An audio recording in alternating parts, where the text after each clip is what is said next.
Tras la crisis que está atravesando el peronismo, Santiago Puño expone y brinda su visión de lo que se debe hacer con el movimiento.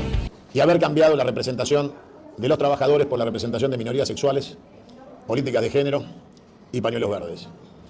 En la sociedad argentina, cada uno que haga de su vida lo que se le canta a las pelotas, nosotros tenemos que cuidarles el trabajo, la dignidad, el techo, los derechos sociales, el recibo de sueldo. Con lo cual, cuando volvamos a hacer garantía de bienestar colectivo y tengamos un proyecto, que en mi caso es la Confederación Argentina, la gente va a volver a escuchar y a prestar atención a lo que le digamos. Mientras le digamos que el que está es malo y entonces tenemos que volver nosotros, olvídense de que tengamos una sola chance de recuperar un municipio. Y es muy probable que se cumpla una predicción. O les ofrecemos algo mejor o el año que viene van a tener mayoría parlamentaria porque nos van a volver a ganar, con ajuste incluido. Y en vez del año que viene, como predicen los boludos que dicen que hay que darle tiempo, recuperar electoralmente el espacio perdido, lo que vamos a hacer es perder del todo el espacio que todavía nos quedaba. Cuando el compañero decía, desde que perdimos, yo le iba a preguntar a cuál de todas las derrotas se refiere. Si es a la meramente electoral de hace un rato o la derrota de la batalla cultural, que es mucho más grave que perder una elección. Nosotros venimos perdiendo. Y la derrota no es electoral, la derrota electoral es una circunstancia. Perdimos el año pasado y perdimos hace 5 años. Con Alberto Fernández también perdimos.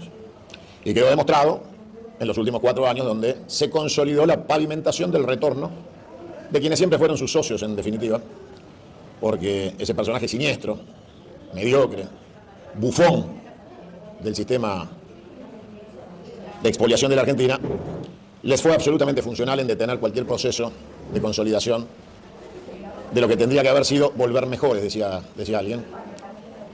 Y la realidad es que nunca volvimos, fue una pesadilla de 4 años.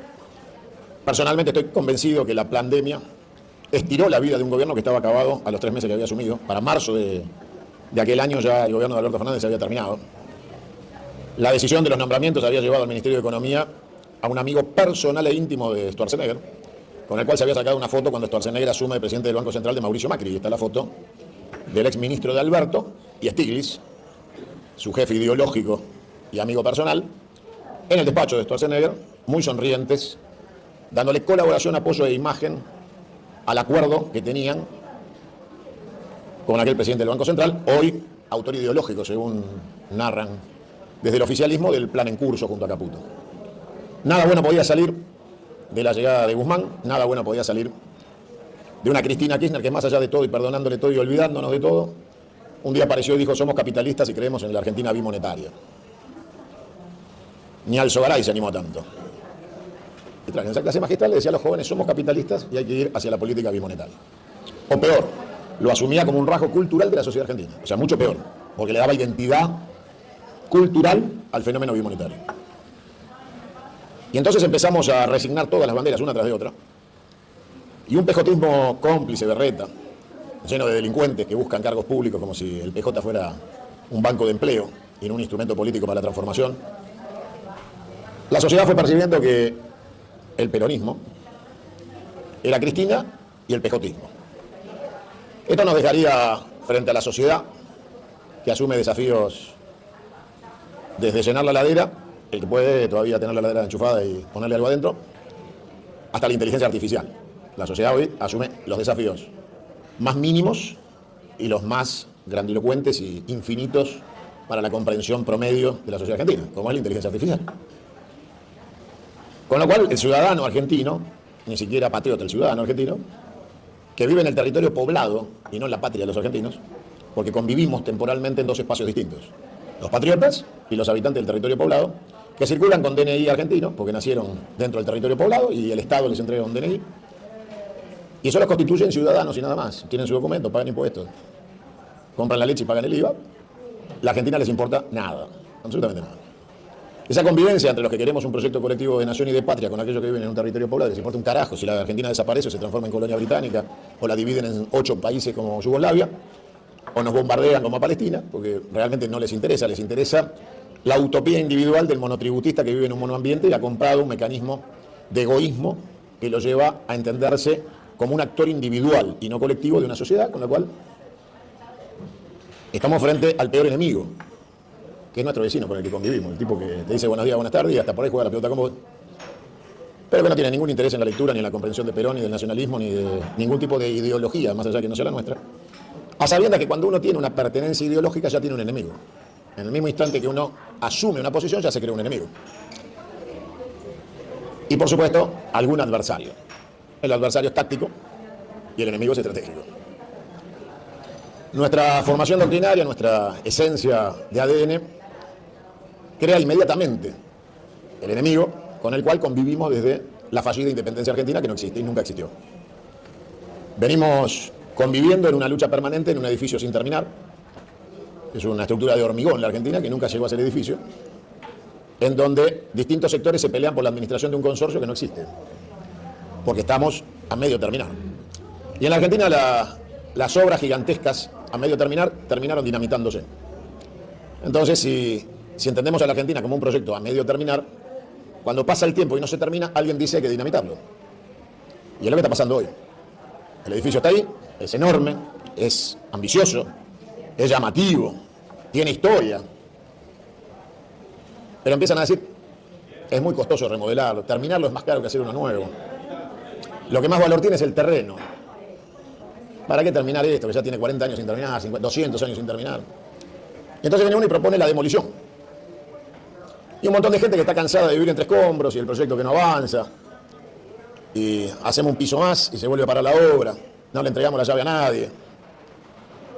Empieza a decir, che, tiene razón, vamos por algo nuevo, rápido. Las paredes no van a ser ladrillo, van a ser de Durlock. El edificio no va a durar 100 años, va a durar 20. Pero a mí qué me importa, yo me muero. O sea, yo quiero vivir bien ahora. Y entonces ya no hay vocación de trascendencia, ni de proyecto colectivo, ni de identidad patriótica. Hay un hoy, ya, ahora, el minuto a minuto televisivo. No mide, sacalo. De eso es un montón. Y entonces en este momento la sociedad argentina está en el minuto a minuto. Y cuando nosotros tratamos de hablarle de doctrina, de pensamiento, de identidad, de que hay que terminar lo que empezamos para terminar de construir lo que nunca pudimos terminar de construir, empieza la discusión, bueno, pero ¿de quién es la culpa de que no se haya terminado? Y ahí arrancamos con los 70 años del peronismo. Y entonces los chicos dicen, claro, los 70 años del peronismo. El problema son los peronistas. Los radicales están a salvo porque ellos mismos se encargaron de matar a Lem y Irigoyen, así que no corren riesgo. Son padricidas, así que están fuera de discusión.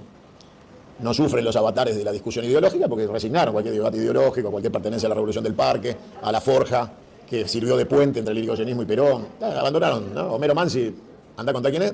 Jaureche, si te he visto no me acuerdo. Entonces ellos rápidamente arrancaron con Alfonsín, ¿no? El radicalismo nació en el 83, listo, de ahí para acá, y el resto no sé, no me acuerdo. Balbín es un tipo que sale en La República Perdida, lo vi en una parte, dicen. ¿No? La República Perdida la hizo Coti. No, yo una parte vi que aparecía un tipo que decía que se llamaba Balbín. Frondizi es ignoto para ellos. Ilia, un pelotudo. Y ahí se rompe la historia y los tipos empiezan a ser absolutamente pragmáticos. Dame un pacto de olivos, 4 jueces, Consejo de la Magistratura, 2 departamentos para las amantes, y nosotros con eso estamos. Algún gobernador, como para que tener dónde replegarnos, porque sin contrato no nos podemos quedar. Y ahí termina la mística del radicalismo. La izquierda, que sigue esperando las condiciones subjetivas para su revolución, que no llegan porque están financiados por Soros, entonces ellos mismos son el impedimento de su propia revolución. Y en ese esquema dejaron de representar a los obreros para representar minorías sexuales y ecología. Con lo cual la Argentina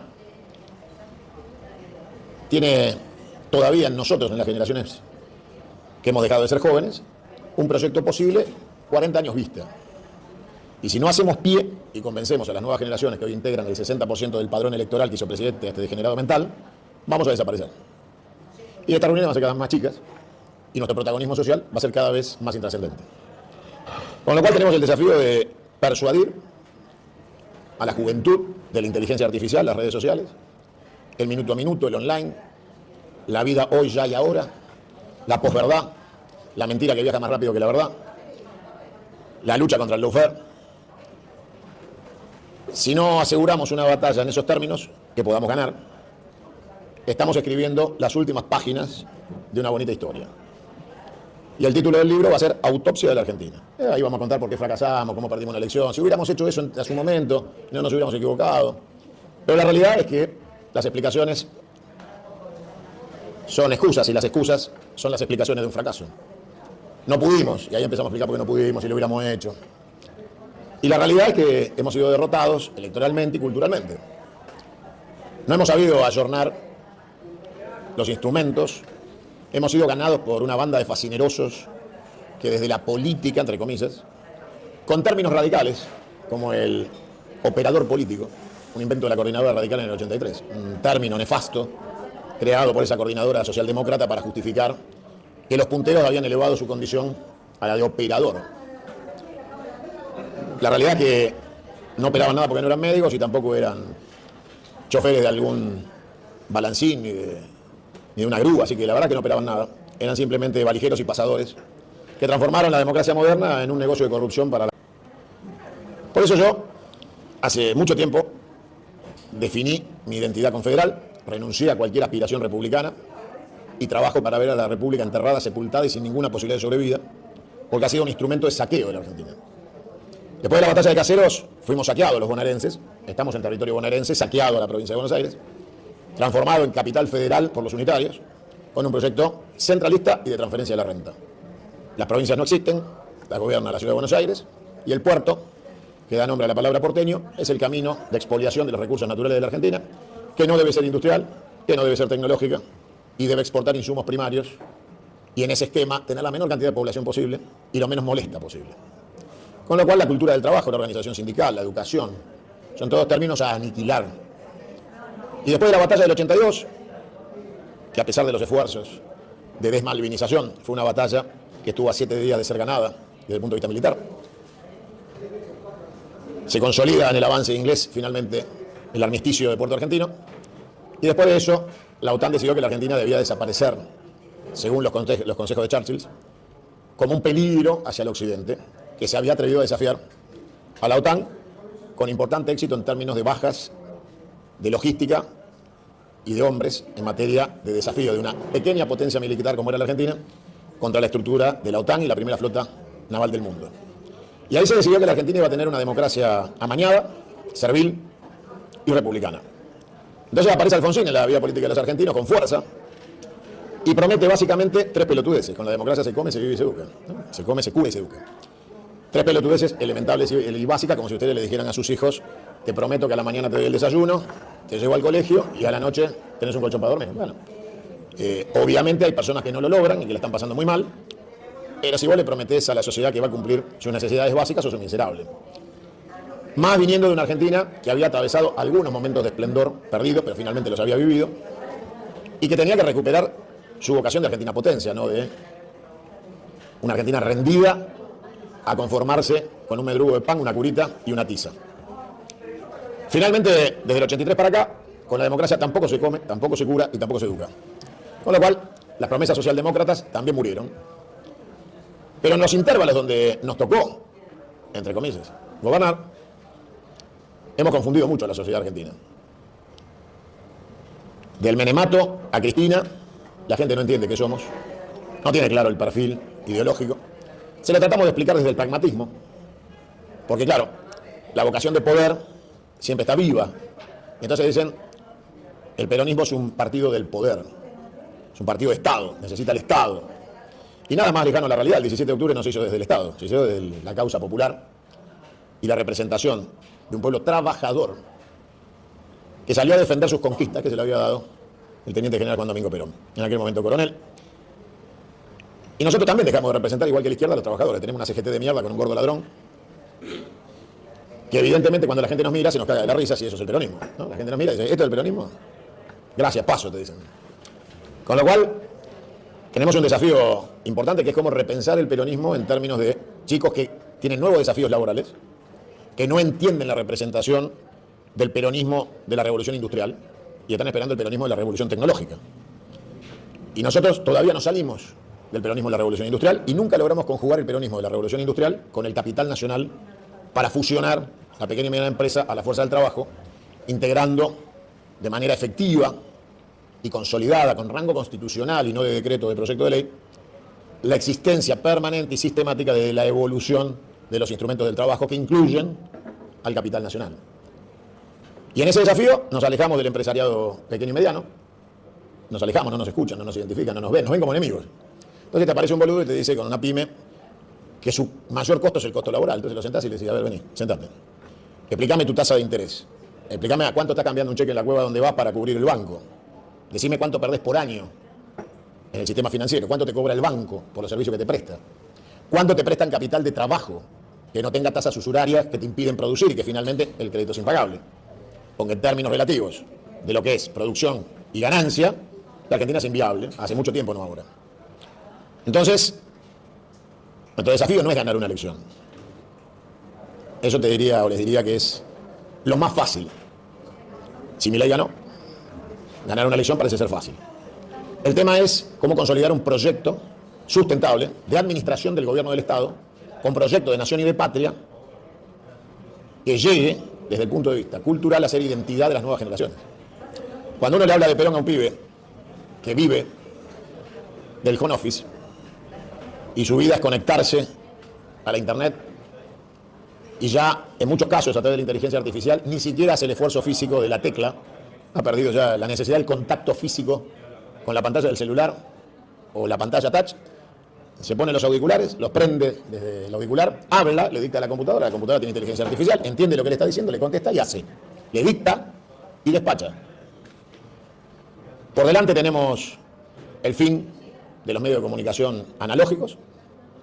Lo que ustedes conocen hoy como Smart TV ya es chatarra tecnológica y para nosotros es la última evolución de la comunicación como receptor hogareño. Estamos rumbo a la televisión holográfica. Ya hay en Estados Unidos televisión que se está desarrollando en etapa de prueba, pero existe ya de forma material, con antiparras que permiten a uno fijar distintas pantallas al mismo tiempo en distintos lugares de la casa, transitar por la casa y conectarse con la pantalla que uno dejó en el comedor, que es distinta a la que puso en la cocina, que es distinta a la que está en el baño, y la antiparra identifica las distintas pantallas que uno dejó abierto. Como todo eso ya está y viene, nuestra pelea, que hoy es por la comida, o sea, hemos vuelto 100 años para atrás, estamos discutiendo si el pueblo argentino come, si el pueblo argentino tiene derecho a operar un jubilado, cuánto va a ganar un jubilado y si con eso está en condiciones de sobrevivir a este acto criminal que se está llevando adelante en la Argentina. Con lo cual, como en el juego de la OCA, la Argentina siempre vuelve 20 pasos para atrás y a todo gobierno de origen popular, aunque no lo sea en la gestión. Nadie puede creer seriamente que el gobierno que terminó de Alberto Fernández y Cristina ha sido popular. Nadie puede sostener semejante pelotudez. De hecho, los trabajadores no nos acompañaron porque claramente durante 4 años le cagamos la vida de manera sistemática y vieron en un gobierno que supuestamente era popular la consolidación de una clase política cuasi perversa desde el punto de vista de su origen pseudo popular, supuestamente, que como nunca los usó de carne de cañón. Si a eso le agregamos las fiestas en Olivos, los negocios de los seguros, no haber repuesto la ley de medios en 4 años, Mauricio Macri hizo un decreto de 3 renglones para anularla, era un decreto de 3 renglones para reponerla. Porque lo que se quita por decreto, se implanta por decreto. Porque aparte era una ley por unanimidad, o sea, tenía legitimidad de origen, solo era reponerla con el mismo instrumento que había sido anulada. Ni Alberto ni Cristina, que tuvo ejercicio de la presidencia en ausencia de Alberto, firmaron jamás ese decreto y por el contrario le pagaron 1.200 millones de pesos por año a Clarín, de pauta, y 850 millones por año a La Nación Más. Grupo La Nación, Saguier, Caputo, Macri. Con lo cual, la gente se seguía confundiendo.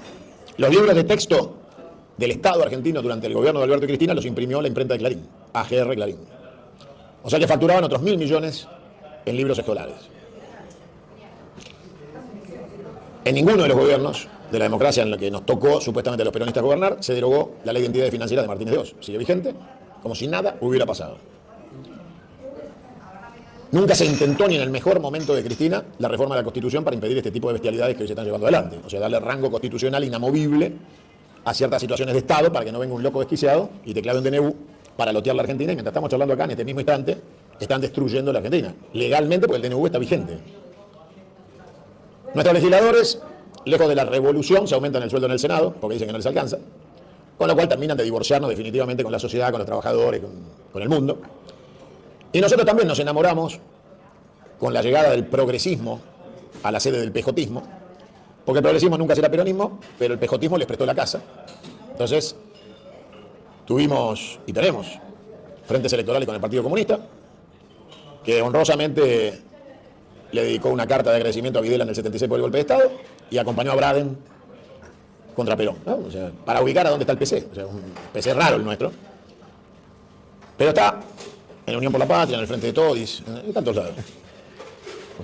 Terminamos de confundir a la sociedad cuando abandonamos la política sindical y la columna vertebral del movimiento se transformó en un bar temático, que está en Azopardo.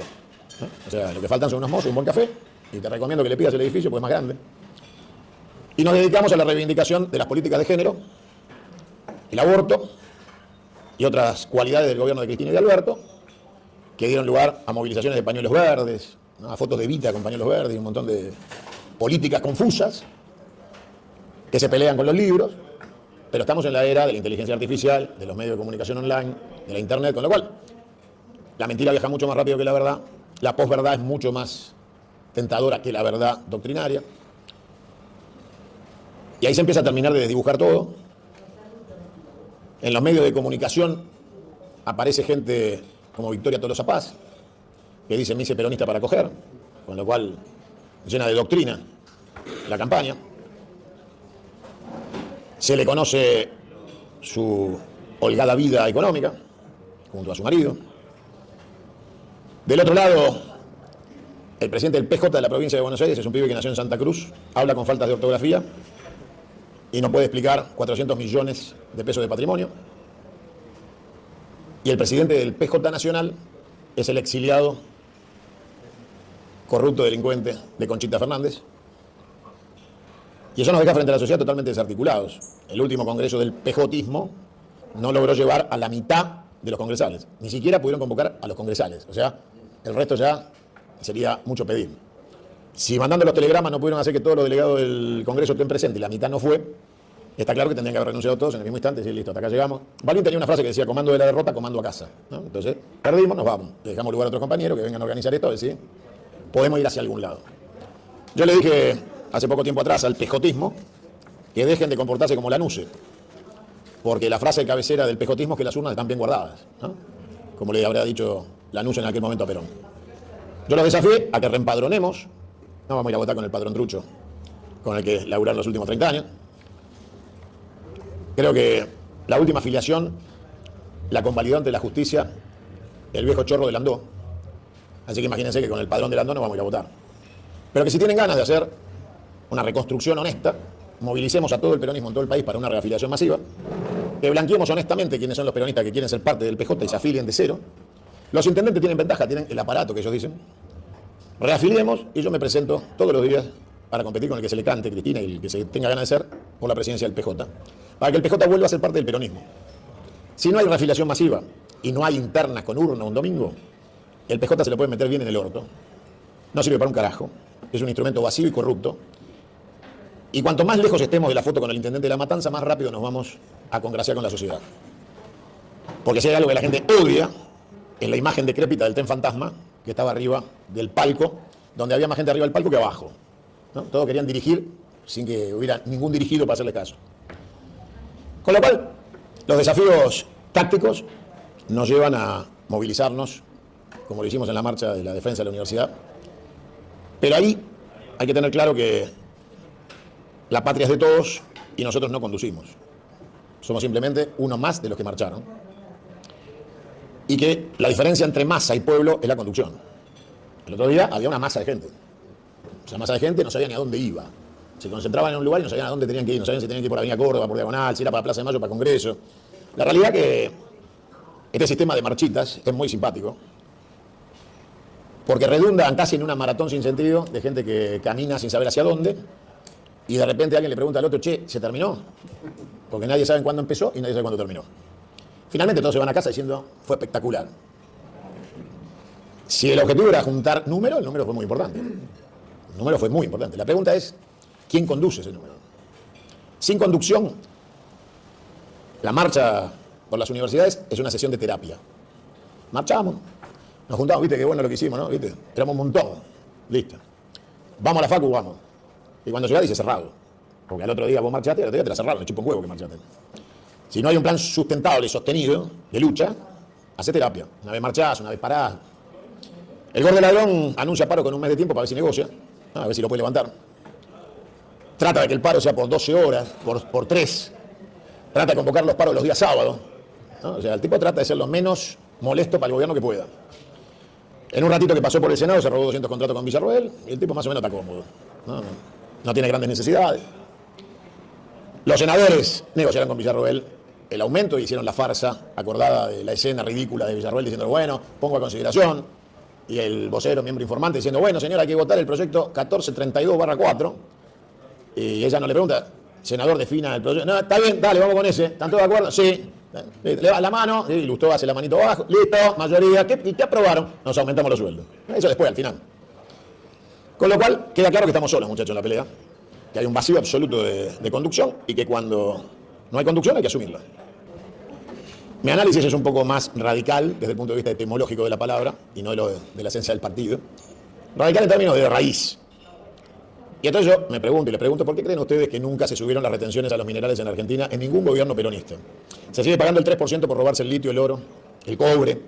Porque en la Argentina te dicen litio, el mineral del futuro. El litio ya no es del futuro, es del presente y va camino a su extinción. Tiene una vida útil que está en tránsito. Con lo cual no es el futuro, ya es presente. Pero el litio sin el cobre y los minerales conductores te lo metes en el culo. El litio por litio no sirve de nada. Necesita, para poder ser industrializado con el objetivo de comercialización, todos los minerales conductores. El cobre, por ejemplo. Argentina también tiene cobre, igual que Chile, de este lado de la cordillera, solo que ellos perforan hasta el lado argentino porque nosotros no tenemos minería de cobre, escasa, por la cual nos dejan el 3%. El oro, que Venezuela viene lingoteando desde la época de Chávez, como reserva lingoteada en oro, que es lo que ha salvado a Venezuela de poder comerciar con el mundo cuando se la bloqueó desde el punto de vista financiero y bancario, la Argentina lo vende por el 3%. O sea, enviamos 50 toneladas de oro con Macri a Londres, que es un lugar seguro para nuestro oro, y no lingoteamos nuestro oro, sino que se lo vendemos a empresas privadas que nos dejan el 3% del oro que declaran que se llevaron.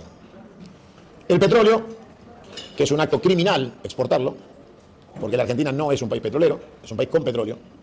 Nuestro petróleo no es de buena calidad, con lo cual hay que cuidarlo y procesarlo. Sin industria petroquímica, el petróleo argentino no sirve para nada, porque es un petróleo pesado, de componentes pesados, y la Argentina tendría que estar procesando la destilación del 100% de su crudo sin exportar un solo metro cúbico. El gas, la Argentina hoy sube los precios para que nadie lo consuma, porque el plan es exportarlo, para que lo utilice, en este caso, San Pablo. Por eso Brasil ofrecía terminar el gasoducto, para llevarse el gas de Vaca Muerta hacia el polo industrial de San Pablo. Con lo cual la Argentina está siendo devastada, saqueada, ni hablar de la pesca en el Atlántico Sur. Y en esta instancia final de devastación, donde ya intentan partir y dividir a la Argentina, según la teoría Rabino Berman, en esta expresión salvaje de Milei, el peronismo no está presente. No es el factor convocante, no es el factor aglutinante y no es la conducción del proceso popular de resistencia. Porque la gente todavía confunde peronismo con Cristina, peronismo con la Cámpora, peronismo con Menem, peronismo con... Y en ese desvarío en el cual hemos caído, Perón nos puso una fecha. Perón dijo el 2000 nos encontrará unidos o dominados. Muchachos, estamos dominados, eso queda claro, ¿no? O sea, estamos lejísimos de la utopía de la independencia económica, la soberanía política, lejísimos. El 2000 marcó la agenda que Perón nos marcó. Estamos dominados, estamos bajo gobierno de ocupación, estamos sin capacidad de organización. Perón nos dijo solo la organización supera el tiempo, muchachos, nos ganó el tiempo. Con lo cual tenemos una doble tarea. Convencer, persuadir y al mismo tiempo combatir. Porque no tenemos tiempo para hacer docencia. Si nos ponemos a hacer docencia, seguramente la tarea de ellos será terminada mientras nosotros estamos con los pizarrones o los WhatsApp tratando de educar con doctrina peronista a las nuevas generaciones. Con lo cual, es par y paso. Combate y adoctrinamiento. Pero en el mismo momento, en el mismo instante. No hay tiempo para otra cosa. La Argentina hoy tiene que combatir este gobierno. Y debemos derrocar este gobierno a través del juicio político, cosa que yo estoy llevando adelante, ya lo hemos presentado. Y estamos juntando firmas en todo el país. Porque no hay espacio para el diálogo con este gobierno. Con este gobierno no se dialoga, con el enemigo no se dialoga. El enemigo ni justicia. Ustedes recordarán que con el globalismo, después de la caída del muro de Berlín, vino el invento de vos podés ser un habitante del mundo. Y el mundo no va a tener fronteras. Y vos vas a poder andar por el mundo y ser habitante del mundo. Y tu futuro está en cualquier lado del mundo. Quedó absolutamente claro que nadie es habitante de ningún mundo, que ninguno de los países centrales de la expoliación colonial está dispuesto a compartir sus privilegios con ningún sudaca llegado de este país austral del mundo, y que los lugares reservados a la emigración argentina están asegurados atrás de las bachas para lavar copas, y por supuesto la calidad científica que siempre se paga, porque eso forma parte de los costos tecnológicos y de industrialización del occidente capitalista, que paga muy bien lo que nosotros formamos con impuestos nuestros a partir de la universidad pública, y ellos se lo llevan. ¿Cómo hacemos para que todo lo que estamos charlando se transforme en acción? Porque si no, podemos seguir haciendo charlas eternas. Mi planteo de acción es reclutar voluntades para la intolerancia con los intolerantes. O sea, plantear la lucha abierta y definida contra esta última etapa de coloniaje que viene por la secesión, la partición y división de la Argentina. Confrontar abiertamente implica, por ejemplo, lo que yo vengo planteando, y es que este gobierno debe terminar. Ni un minuto más de tolerancia, ni 2 años, ni 4 años, ni dentro de 2 años, ninguna de esas pelotudeces que hablan. Lo que necesitan tiempo porque creen que la política debe continuar tal cual está y entonces piensan en términos electorales porque dentro de 2 años nos toca a nosotros, cuando los que financiaron a Milei nos tengan que financiar a nosotros. O sea que no son distintos, solo quieren ocupar el mismo lugar. Si ustedes hacen memoria, y ahí sí coincido con Guillermo, el padre de todo este desastre ha sido Kicillof en sus 2 años de ministro de Economía. El padre de todas las catástrofes, incluida la YPF, por la cual en este instante el acreedor en Estados Unidos está pidiendo que se transfieran el 51% de las acciones del Estado argentino a su titularidad en concepto de la deuda. Entonces estamos jodidos, porque resulta que el tipo que generó todo este quilombo, algunos creen que es el candidato, electoralmente hablando, para confrontar con este modelo. Cristina va a hablar el domingo otra vez. Sábado. El sábado. Es al pedo sábado domingo, así que da igual. Y va a volver a hablar las mismas pelotudeces de algo que no sabe, que es hablar de economía, que no tiene la más puta idea, pero le encanta. Se ha instruido con Martín Redrado, se ha instruido con este muchacho, perdón que me olvido siempre el nombre, pero el chico que tenía a la chica nombrada en el ministerio, Melconian, y últimamente ha convocado a un par de economistas libertarios para tener reuniones privadas, y sus dudas son: Milei va a dolarizar antes de fin de año, va a conseguir la plata para dolarizar. Si dolariza nos caga, porque si dolariza nos gana la elección del año que viene, y no sale de ahí. Con lo cual tenemos un problema, y que siguen pensando en términos electorales y de largo plazo, mientras el pueblo argentino sigue padeciendo una catástrofe. Acá estamos en una zona privilegiada de la Argentina, lejos del frío de las estepas, de las zonas agrarias, de la zona patagónica con frío, que este año no va a tener plan calor para que la gente se caliente, porque el Estado está incapacitado en el orden municipal o provincial o nacional de aportarle la leña, no gas, a los sectores cordilleranos y del desierto patagónico. Esto incluye la comarca andina del paralelo 42, por ejemplo, ni hablar de Santa Cruz o Río Negro en su zona de cordillera. Todo esto es una triste realidad, por lo cual yo digo: señores, combatamos frontalmente, declaremos la existencia del enemigo, no del adversario, terminemos con el verso de que esto se arregla votando, porque votando tenemos 33 hijos de puta en el Senado que se aumentaron el sueldo y se cagan en todo. Votando tenemos 99 traidores diputados nacionales que ni uno plantea un escenario de confrontación abierta, ni uno ha pedido el juicio político. Los juicios políticos que ingresaron a la Cámara de Diputados todos son de particulares. No hay un solo diputado nacional del bloque de Unión por la Patria que haya presentado un pedido de juicio político. Con lo cual, si no entendemos que nos toca conducir y que hay que asimilar y asumir los riesgos de conducir, y esos riesgos tienen que ver con que ellos van a hacer todo lo necesario para defenderse. Estos no son de la Rúa, no se van en helicóptero, se van tirando, va a ser mucho más sangriento y difícil y definitivo, porque el loco psiquiátrico es un loco psiquiátrico y el resto que está alrededor son el verdadero núcleo duro de la expoliación argentina, son la más rancia oligarquía argentina. ¿Ya? Y esto, a mi saber y entender, termina con la película Plata Dulce. Lupi va en cana y Arteche se va a Estados Unidos. ¿Se acuerdan que el final de Plata Dulce es Arteche la puta que te parió? Porque Arteche le hacía firmar a Lupi los documentos y Arteche, cuando llegó la policía, dijo: yo no firmé nada, yo no tengo nada que ver, yo era contratado. Es muy probable que Caputo se vaya en un avión un par de días antes, abandone el cargo y diga: yo era contratado. Que al loco lo dejen para que la gente lo linche, pero van a dejar a la Argentina quebrada, devastada, secesionada, enfrentada. Si tuviéramos identidad, en este momento seríamos el faro de un pueblo que necesita creer para sacarse este gobierno de encima. Las encuestas que yo manejo, que son reales y no pagadas por los bandos, indican que la población argentina está altamente desconforme con este gobierno, pero no piensa hacer nada porque no sabe a quién apoyar. O sea, no tienen percepción del reemplazo. Entonces, la pasividad no es complicidad con el gobierno, sino el miedo al abismo. El miedo al abismo es: si luchamos contra este gobierno abiertamente, ¿qué viene después? ¿Vuelve Cristina? Ni en pedo. ¿Vuelven los peronistas? Que no son ni en pedo. Con lo cual, la sociedad en 120 días se hartó de este gobierno, pero en 120 días no ve con qué reemplazarlo. Por eso tenemos una tarea de visualización. Necesitamos que la gente visualice un proyecto nacional superador que les mejore su vida y la vida colectiva de los argentinos, y convencerlos de que ser patria es mejor que ser colonia, en un tiempo donde el concepto de patria se ha desvanecido en el colectivo social.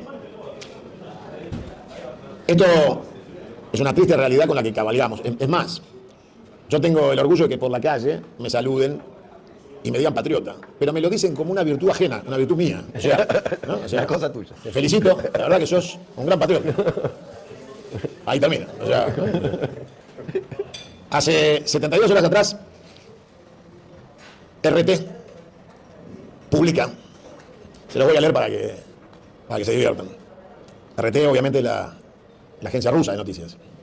Publica algo muy simpático, y es que la ex primer ministro británica consideró un gran inglés a Milei. Primer ministra del Reino Unido dice que Javier Milei es su líder británico favorito. Bueno, a confesión de partes, relevo de prueba. Si los ingleses dicen que el líder inglés más importante de la época se llama Javier Milei, está todo terminado. El problema es que a ese dirigente inglés lo votaron. Argentino con DNI habilitado para votar. En su gran mayoría, chicos de 16 a 18 años. ¿Ustedes se acuerdan quién fue la hija de puta que habilitó a los pibes de 16 años a votar? Se los dejo difícil. ¿Se acuerdan? Es fácil, ¿no? Con la ley que habilitó a los pendejos de 16 años a votar, nos ganó Milei. Porque esos pibes de 16 años que no pueden votar absolutamente nada, fue un acto de demagogia del kirchnerismo para sumar, supuestamente ampliar derechos, que nos llevaron a ampliar la diferencia y la distancia electoral con la que nos ganó Milei. Porque todas esas generaciones de 16 a 18 años votaron masivamente en contra de la que hizo la ley, que era Cristina. Y lo que unifica el oxígeno que le queda a este gobierno en 120 días de fracaso sistemático que va a llevar a una crisis definitiva, esta es la mega supercrisis, es una supernova de crisis, donde se junta la financiera, la económica, la política, la religiosa, la cultural. Ese fenómeno fue creado por la que dijo que hay que tenerle miedo a Dios y un poquito a ella. Y es muy probable que se cumpla una predicción. O les ofrecemos algo mejor, o el año que viene van a tener mayoría parlamentaria porque nos van a volver a ganar, con ajuste incluido. Y en vez del año que viene, como predicen los boludos que dicen que hay que darle tiempo, recuperar electoralmente el espacio perdido, lo que vamos a hacer es perder del todo el espacio que todavía nos quedaba. Gracias a todos.